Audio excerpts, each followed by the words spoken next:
Hey, welcome to yet another optimized Chapter 10 clear. I've decided to procrastinate on my 2 other videos I'm supposed to be working on right now to play the world's most gassed map for the 1 billionth time. This time, specifically without using the Nosferatu tome. This is going to be a fair bit more casual than my usual videos, since I'm not trying to prove a point about a unit I like or anything, just challenging myself to beat the map under a specific restriction for self-improvement. That means my narration will be less about my turn-by-turn strategies and more about why I'm making this video in the first place, and my thoughts on stuff like Nosferatu and Odin Dark. Though I will occasionally bring up macro-level details like my gold and support routing. For annotations on the clear itself, check the top right corner of the screen, which will periodically be updated when I feel there's something important to note in that regard. The map's already begun at this point, so I'll start by saying what the point of this video even is. I think we should all be familiar with Nosferatu at this point. It's the dark magic tome that heals you in proportion to the damage you deal, but cannot crit, follow-up, or proc skills. In this case, it's the follow-up that's relevant.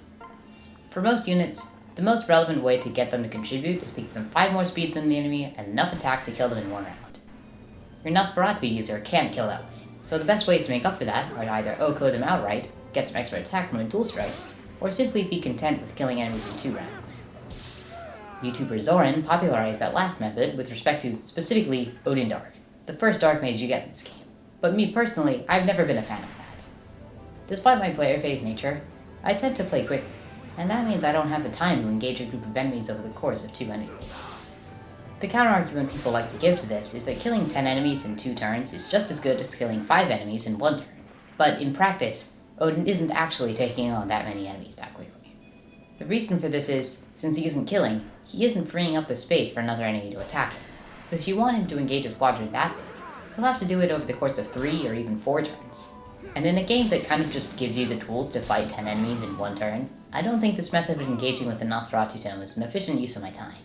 So, that leaves OHKOing and dual striking.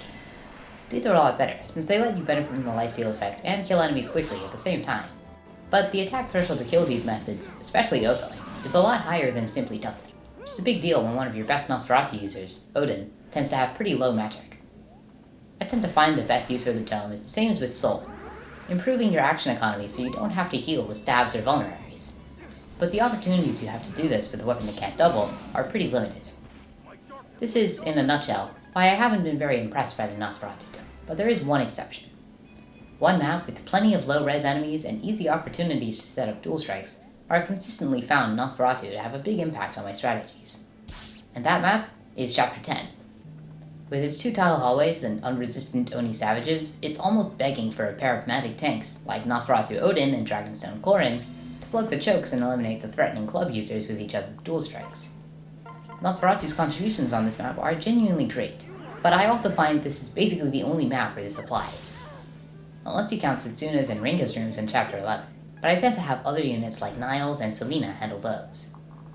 This might be fine, but Chapter 10 is a defend map, so it'll always end in 11 turns no matter what.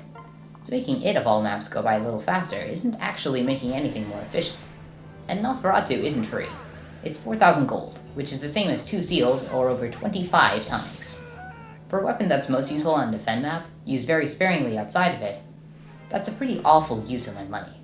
Which is why I'm now trying to write it out of my runs entirely. And that's why you're watching this video in the first place. Despite what the thumbnail might imply, this is not intended to be a challenge clear. After all, plenty of people have done it before. It's, instead, a resource for me to use so I don't have to spend that money in the future. Therefore, I made sure this clear was as replicable as possible. For example, I'm using Felicia instead of Jacob. And in the course of planning, I ended up unequipping Demoiselle, so I don't end up relying on either Jacob's higher strength or Felicia's quote-unquote better aura skill. The main benefit I get out of Felicia here is devoted partner instead of evasive partner, though that's more so I don't end up making Corrin too bulky rather than making them stronger with the attack buff. I also made sure not to use the Methol, so I could make up any stat deficiencies with that if I were to try a clear like this again. Additionally, I'm playing this map before Invasion 1, so if I ever want to do a run where I save that map for later so late joining units can use it to gain support points, I can. But there are a couple things that are almost always going to be different from run to run. Namely your hard seal distribution and any supports you're pursuing. For those, I can only make what I think are the most widely applicable choices. My hard seals have once again gone to Nyx and Mozu, because I genuinely think they're the ones who benefit the most from them. As for pairings and friendships, Niles x Baruga, Nyx x Odin, and Nyx x Mozu should be pretty familiar, and I hope I don't need to explain what the benefits are. Mozu also gains 1 support point with Effie, for yet another strong player face can unite. Since all three of Nyx, Effie, and Mozu are early joiners, I find it's pretty feasible to build both of Mozu's friendships in the same run, especially considering Nyx is perfectly content staying an outlaw until you unlock the tier 3 shops. There's also Selena x Camilla, for Wyvern Selena, getting it through her liege this time instead of her fellow retainer. As for new pairings, there's Silas x Effie and Arthur x Felicia.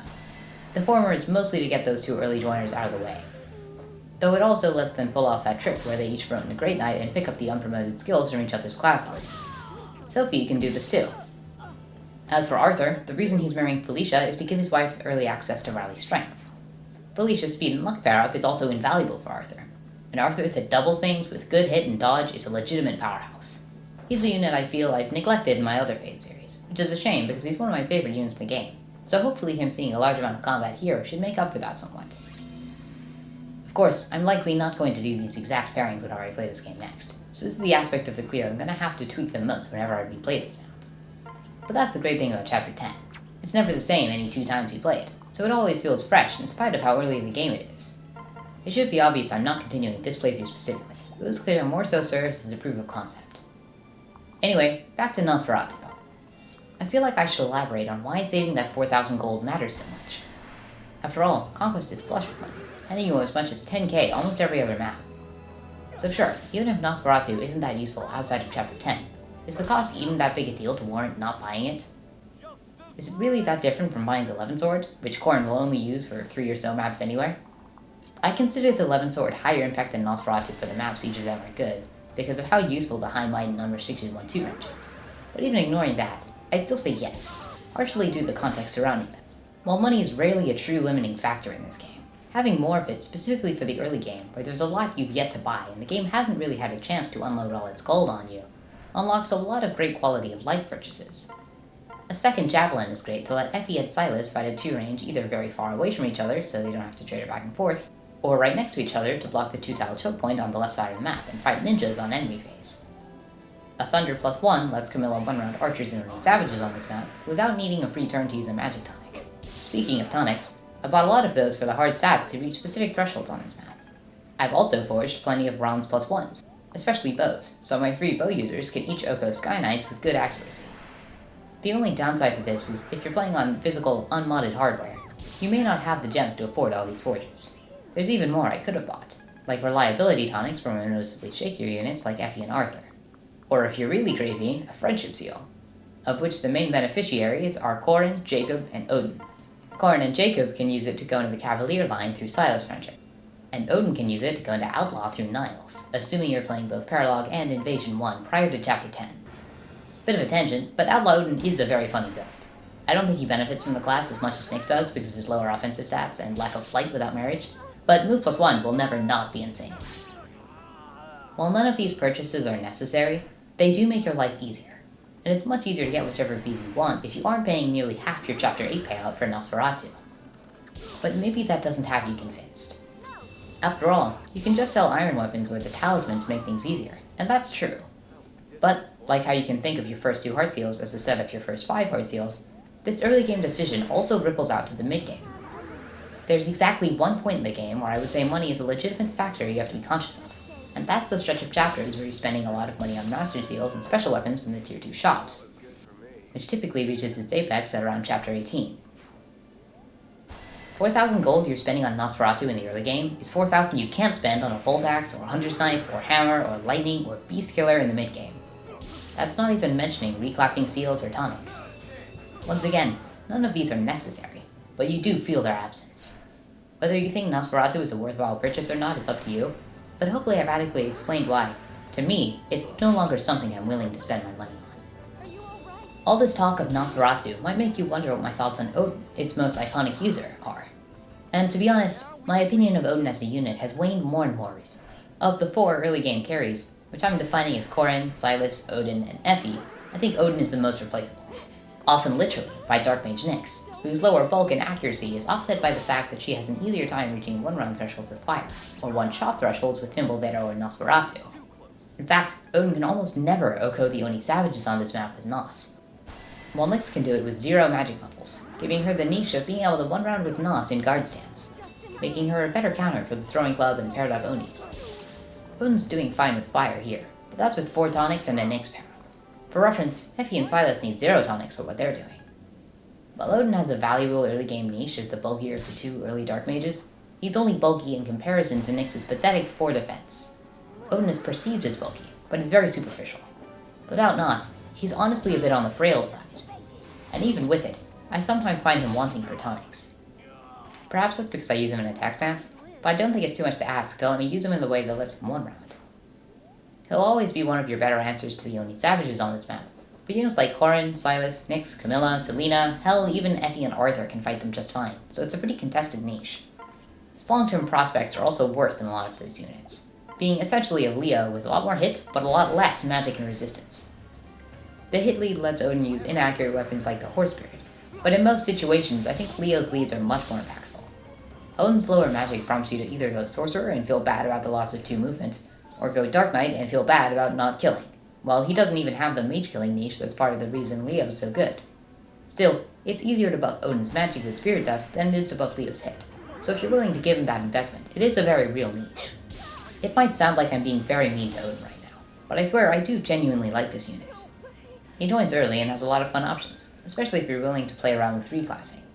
He's one of the best at not having to use your brain, which can make him amazing depending on the kind of player you are. I just tend not to value not needing to think in my strategy video game.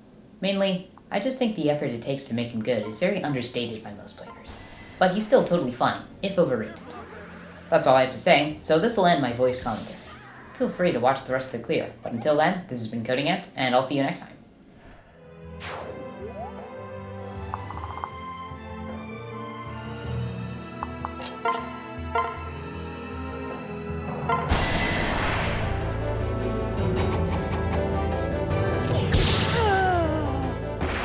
Did I get stronger?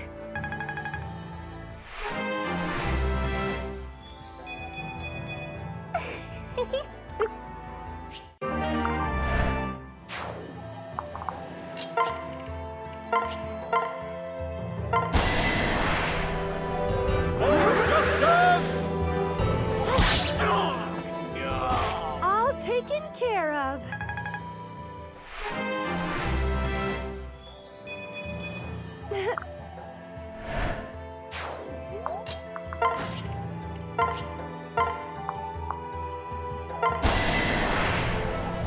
I'll crush them.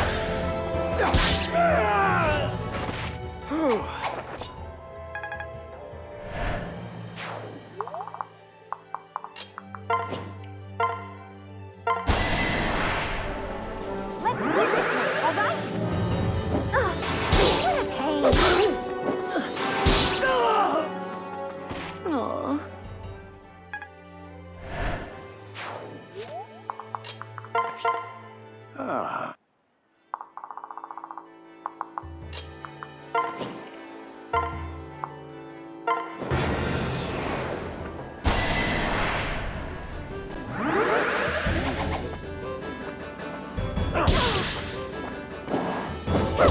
Take this!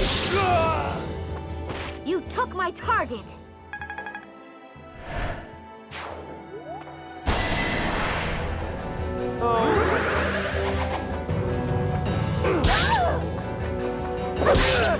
Let me get a taste.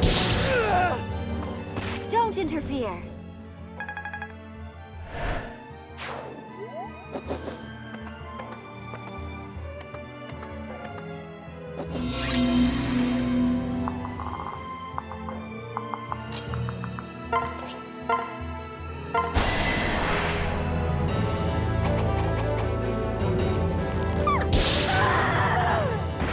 Another day, another sin.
What?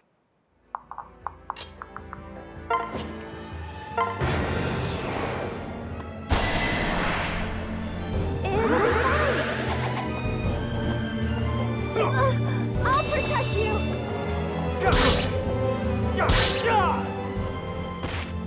Taste justice!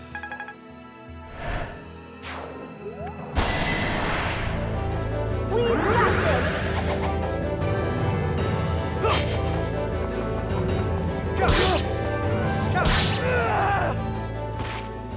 Victory is mine!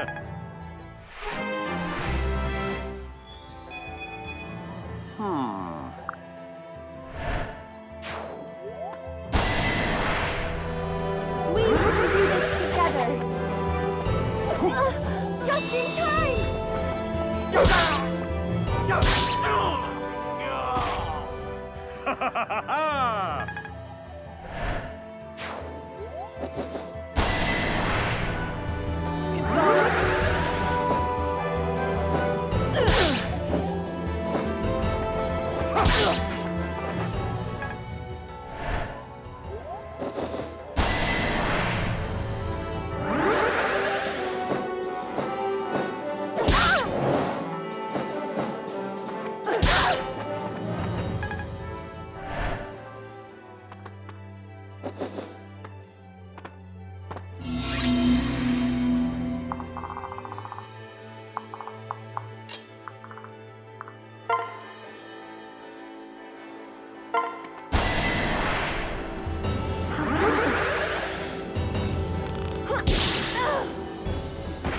I did it!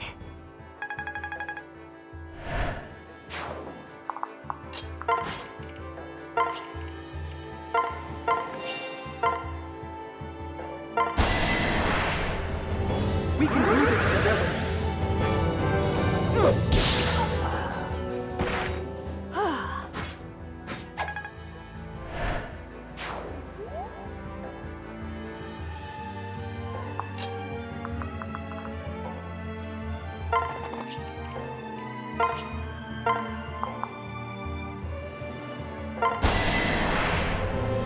Careful out there!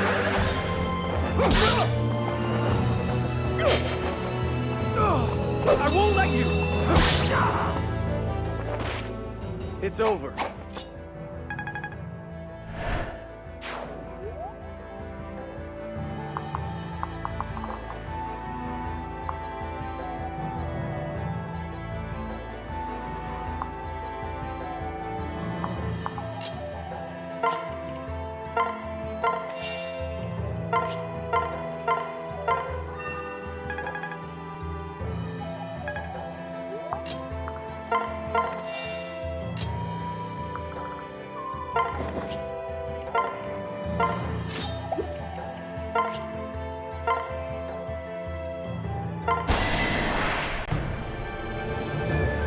I'm here.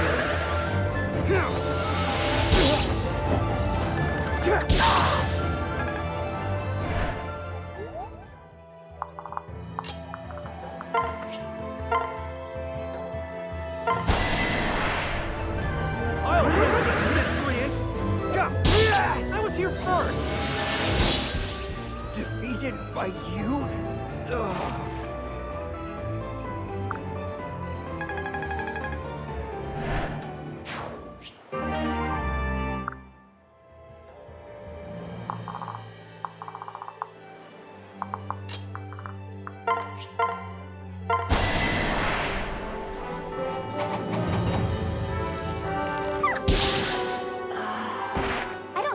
forgiveness.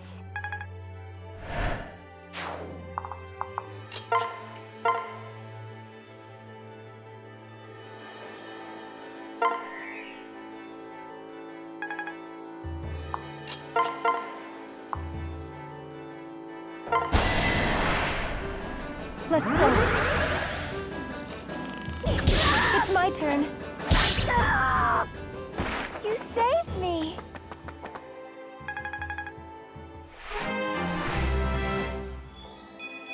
Oh.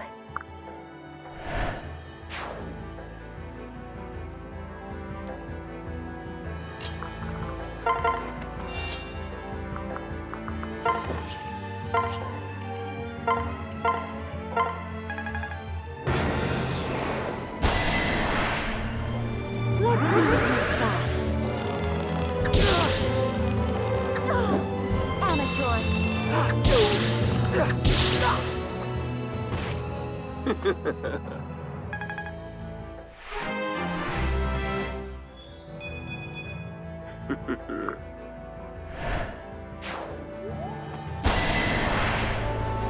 You're not alone.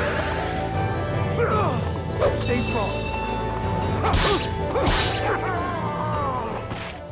Sorry.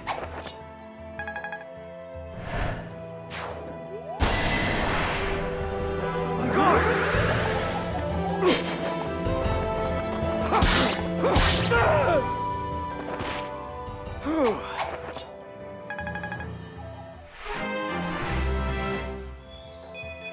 This is my chance.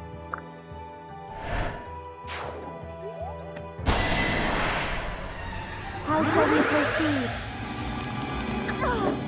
No! Amateur. Oh, that's it?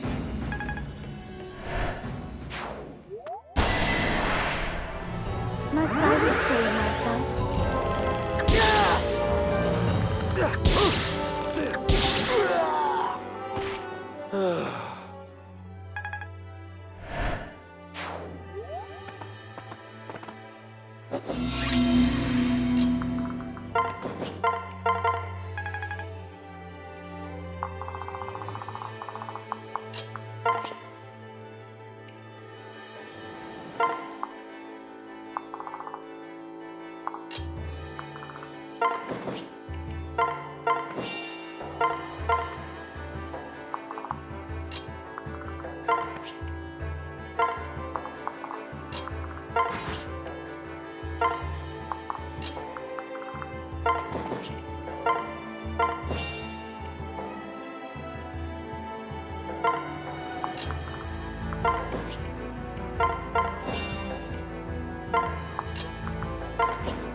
Please, accept my help. Just in time.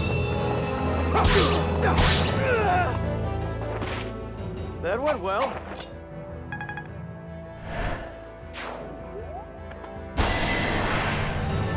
Remain calm.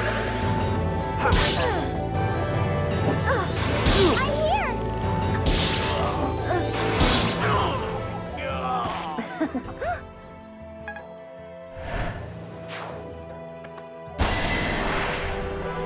Keep your eyes on me. This way! That's all?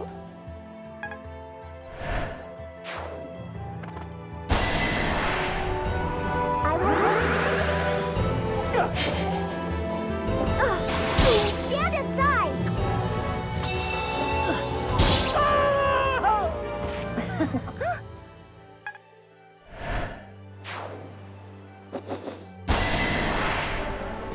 We won't lose.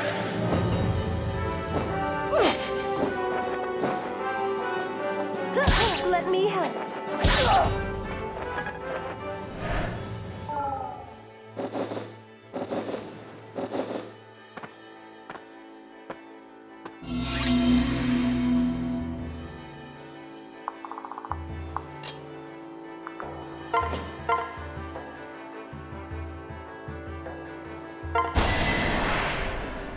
My power is at your service.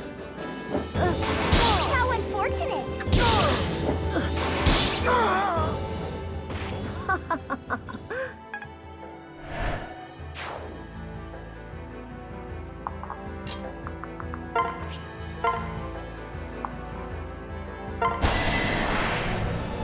How very annoying. That went well.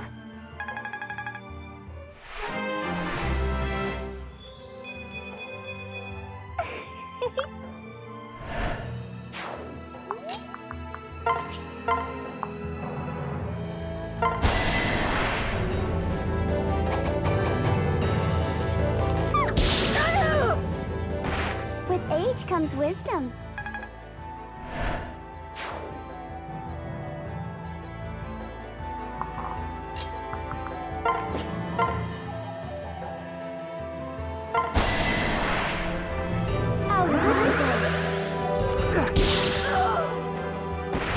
Oh, that's it?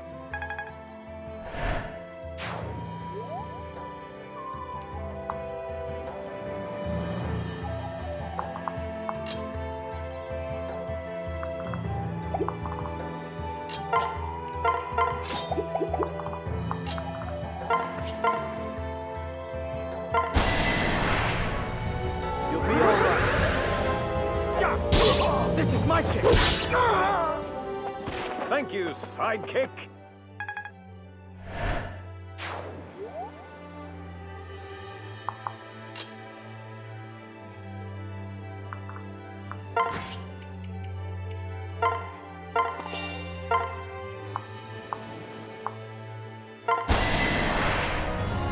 On guard!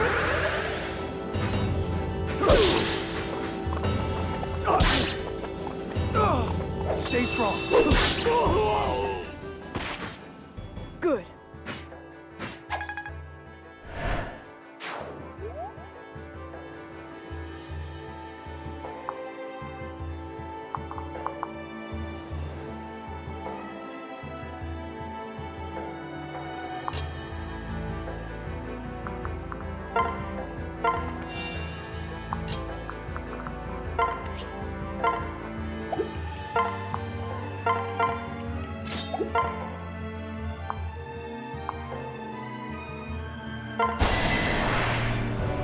Evil shall not prevail.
I'll help you.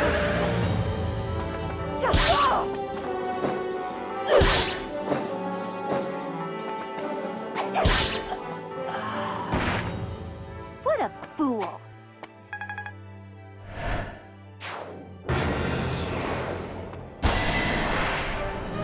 Careful out there.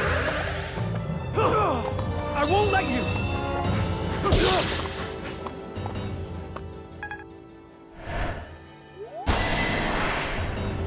On guard.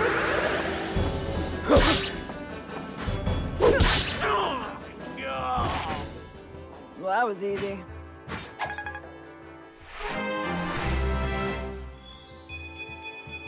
Am I too strong?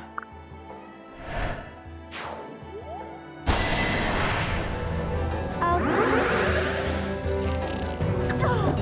mistake.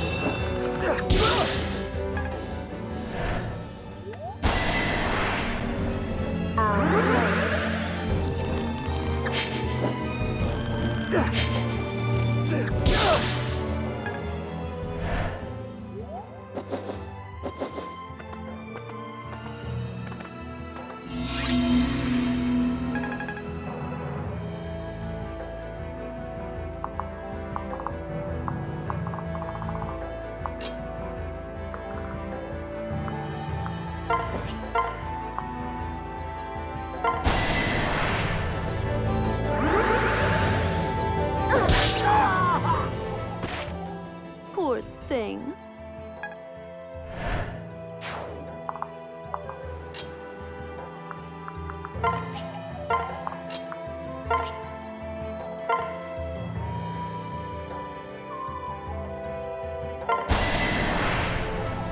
Don't die on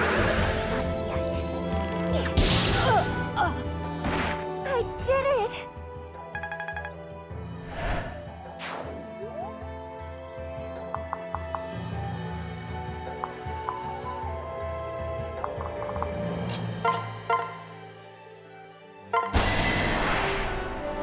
Kill them all.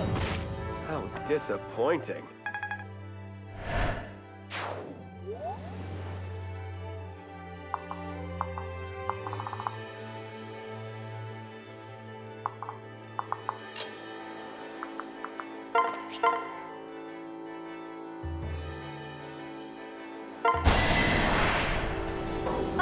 Shall we?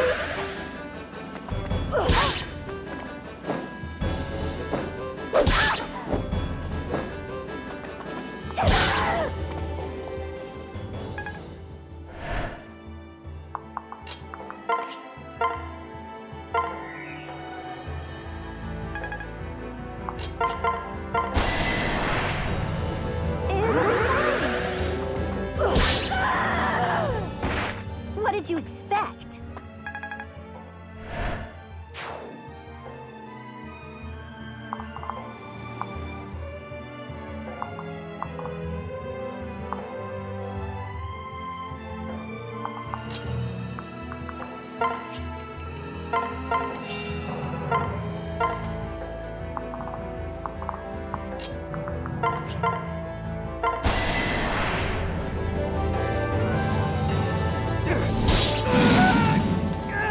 Overdid it. Again.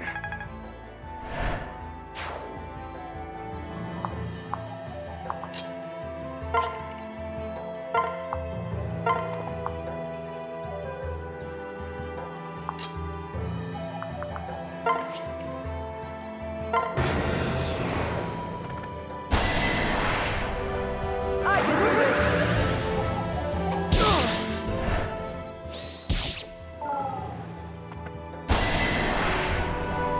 How very annoying.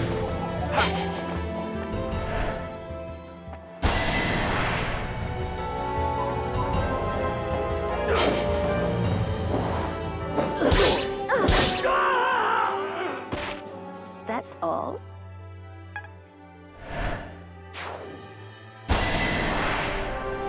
This is my mission. Amateur.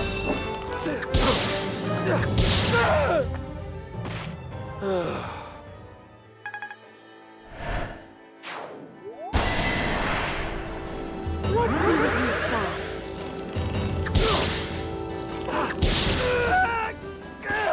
I guess that's it.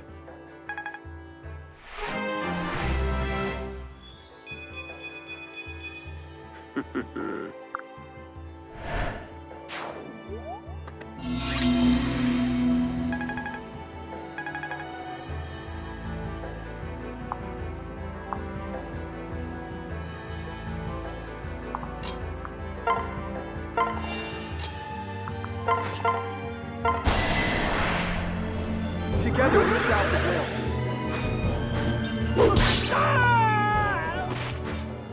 Good.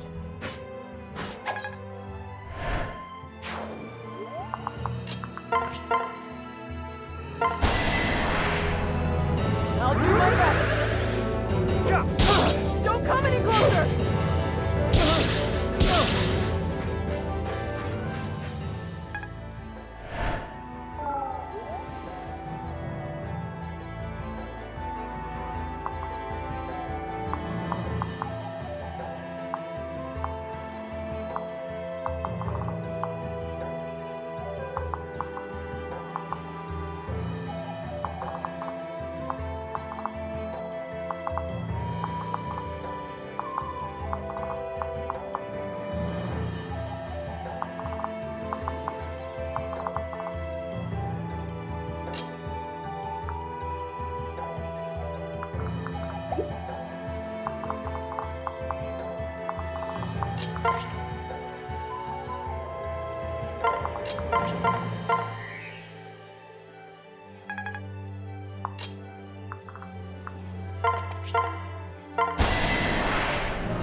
We stand together!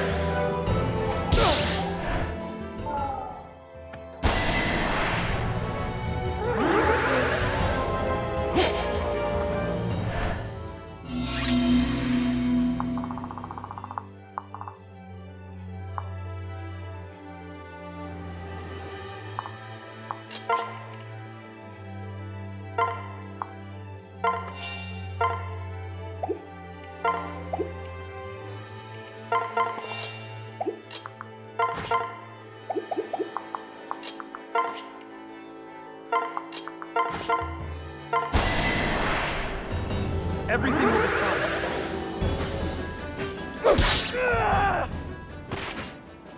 Well, that was easy.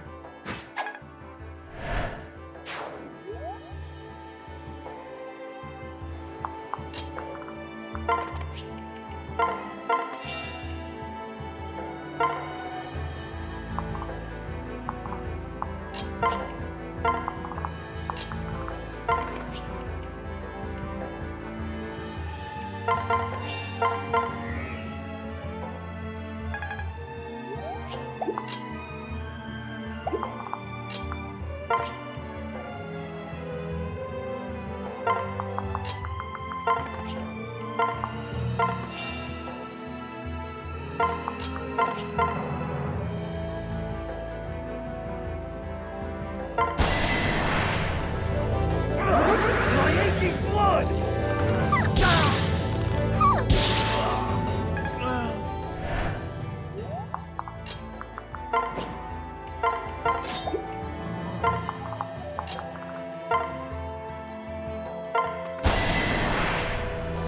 This pretty trouble. It's my turn. I guess I owe you one.